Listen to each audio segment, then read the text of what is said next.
यह इंसान नहीं, एक रोबोट है। यह है एक हाइपर रियलिस्टिक फीमेल रोबोट जिसे आप घर ला सकते हैं और वह भी बहुत कम कीमत पर। आईओ टेक्नोलॉजी नाम की एक कंपनी ने इसे बनाया है और इसकी कीमत लगाई है लगभग एक सेकेंड हैंड कार के बराबर। नाम है इस रोबोट का eva.i।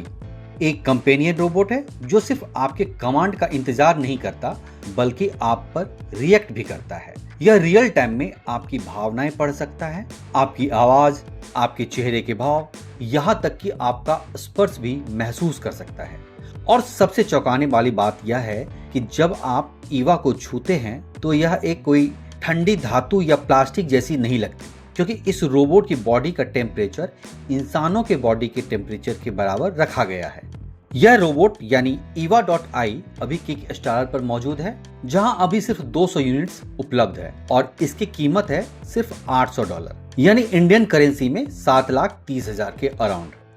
अब आप यहां सोचेंगे कि यह इतनी सस्ती क्यों है, तो मैं आपको बता दूं कि यह रोबोट काम या प्रोडक्टिविटी के लिए नहीं बनाई गई है, यह आपको समझने के लिए बनाई गई है। आपका लहजा, आपका चेहरा, आपकी बातचीत सब एक साथ, और यही सब इसे किसी डिवाइस की तरह नहीं बल्कि कुछ ऐसा बनाता है जो वाकई आपके साथ मौजूद हो।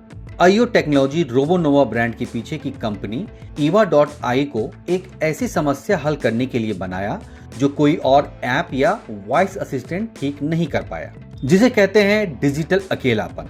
जैसे जैसे ज्यादा इंटरेक्शन ऑनलाइन और स्क्रीन के पीछे चली जा रही है, ठीक वैसे ही लोग असली जिंदगी में ज्यादा कटे हुए महसूस करने लगे हैं। आईओ टेक्नोलॉजी का तरीका सीधा है, उस कनेक्शन को असली दुनिया में लाओ, एक ऐसे रोबोट के साथ जो शारीरिक रूप से आपके साथ मौजूद रहे। eva.i को कंपनी इमोशनल एआई कंपेनियन कहती है। सीधे शब्दों में बताऊं आपको तो यह रोबोट सिर्फ आपको सुनता नहीं है बल्कि आपको समझता भी है। eva.i आपकी आवाज का लहजा, चेहरे के भाव और शारीरिक इंटरेक्शन सब एक साथ रियल टाइम में पढ़ सकता है। eva.i रोबोट की टीम की बात करें तो इसमें इमोशनल एआई सिस्टम का जो नेतृत्व है, जिसे लीड करने की जिम्मेदारी एक ऐसे टेक्निकल डायरेक्टर को दी गई है जिन्होंने यूनिवर्सिटी ऑफ वाशिंगटन से कंप्यूटर साइंस में पीएचडी की डिग्री हासिल की है। रोबोट का चेहरा और डिजाइन एक पूर्व मार्वल स्टूडियो आर्टिस्ट ने बनाया है। मूवमेंट सिस्टम की बात करें तो सिंसुआ यूनिवर्सिटी में रिसर्च इंस्टीट्यूट के इंजीनियर ने बनाया और sensing technology Chinese academy of science sensing के रिसर्चर के साथ मिलकर विकसित की गई है और इसका हार्डवेयर भी उतना ही प्रभावशाली है।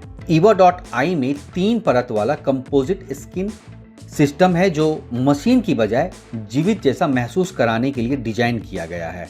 नीचे की परत में फ्लेक्सिबल इलेक्ट्रॉनिक स्किन है जो यह भी समझती है कि आप इसे कैसे छू रहे हैं। ऊपरी सतह प्राकृतिक त्वचा की बनावट की नकल करती है और एल्यूमिनियम एलॉय फ्रेम के साथ ईवा छोटे छोटे भाव बदल सकती है, मुद्रा बदल सकती है, यहाँ तक कि सांस लेने का अनुकरण भी कर सकती है। ज्यादातर रोबोट की आंखों में कैमरे सीधे तौर पर लगाए जाते हैं, जिससे रोबोट एक खोखली घूरने वाली नजर आती है जो तुरंत असहज महसूस कराती है। लेकिन eva.i ने अलग रास्ता चुना। कैमरे और विजन सिस्टम को चश्मे जैसे एक्सेसरीज में बनाया गया है जिसमें आंखें साफ और भावपूर्ण रहती है और आंखों का संपर्क बिल्कुल नेचुरल लगता है। अब अगर यहाँ मैं प्राइवेसी की बात करूँ तो प्राइवेसी भी सीधे सिस्टम में बनाई गई है जो ऑनबोर्ड प्रोसेसिंग पर चलती है। क्लाउड फीचर्स वैकल्पिक है और आप कैमरा फिजिकल हटा भी सकते हैं। समय के साथ eva.i आपकी इंटरेक्शन से सीखती है और जवाब देती है। यह एक फिक्स सिस्टम नहीं है, यह आपके साथ रहकर विकसित होती जाती है। अब यहाँ आप हमें कमेंट्स करके जरूर बताएं कि क्या आपको लगता है कि आंखों से कैमरे हटाने से रोबोट ज्यादा इंसानी लगते हैं। आगे बढ़ते हैं इस वीडियो में। eva.i सिर्फ शुरुआत है। आईओ टेक्नोलॉजी ने एक पूरा प्लेटफॉर्म बनाया है रोबोनोवा वर्ल्ड, जहां एक सेट हार्डवेयर पर अलग अलग पर्सनैलिटीज है। ईवा अभी एंट्री पॉइंट है, इसके बाद 6 और रोबोट आने वाले हैं। अकीरा जो बिजनेस और स्ट्रेटेजिक थिंकिंग के लिए बनाया गया है। आर्या फैशन और क्रिएटिविटी के लिए बनाया गया है। वहीं मार्को की बात करें तो हॉस्पिटैलिटी और फूड कल्चर को ध्यान में रखकर इसे बनाया गया है। मेंडा मूवमेंट और एक्सप्रेशन के लिए। रिकू को बनाया गया है आर्ट और विजुअल क्रिएटिविटी के लिए। वहीं सियोग को स्ट्रक्चर टेक्नोलॉजी ड्रिवन इंटरेक्शन को ध्यान में रखकर बनाया गया है। आईओ के फाउंडर्स मार्क का मानना है कि एआई लॉजिक और डेटा में बहुत अच्छा हो गया है, लेकिन इमोशन समझना अभी भी मुश्किल है। यही वह गैप है जिसे आईओ बंद करना चाहता है। कंपनी के फाउंडर का कहना है कि eva.ai को एक चौथे रिश्ते के रूप में पेश किया गया है, न परिवार, न दोस्ती, न प्रेम, बल्कि कुछ बीच का।